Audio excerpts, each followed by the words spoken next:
Okay, so we're in part 3 now, and we're going to finish installing VirtualBox. So back on the web page there, the first thing it says is to update.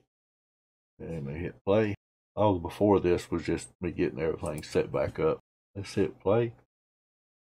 And here's where we finished the last part 2. And it says the first thing you should do is run an update. And I just did. Fast forward through it. Now that we've rebooted, we should be able to install VirtualBox. And there it is. Next here is VirtualBox extension pack, which I should have done that on. Should have included that just now, but I didn't. But it's almost finished. I'm going to fast forward, it'll be finished even faster. Not sure where it went, but. Alright, so it's still working on that. We'll fast forward one more time. I'll go ahead and put myself in the VirtualBox group, VBox users. Oops, gotta spell it right. Fast forward. There we go.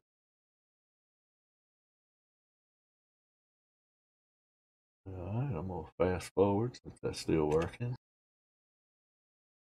Add myself to some miscellaneous groups, but down at the bottom right there, VBox users, it's already created the group, so I'm going to join that now. Which I don't think it mentions that on the Debian installation for VirtualBox. Here we have to agree. Tab will get you to the OK. We agree, yes.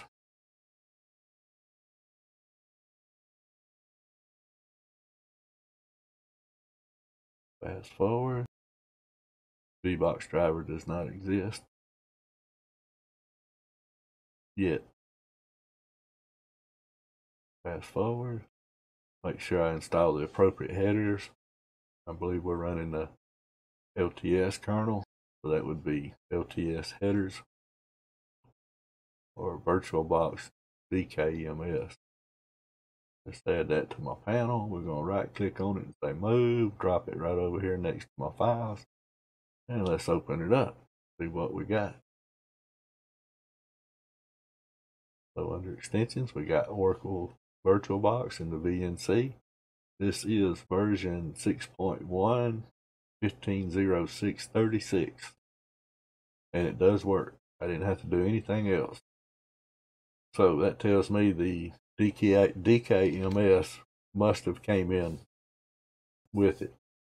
I'm going to close that out now, get that off the screen. So this is pretty much how I tweak my system. Now there's other things that I do, and I do over a period of time. What you just saw right here is usually my first attack. When I go to set up an Xfce distribution or Xfce desktop, my first attack, do these things I just showed you up until part 3 here. There's other things, like I say, and you'll learn. If you'll do these, you'll learn those on the way and figure out what works for you and what don't work for you.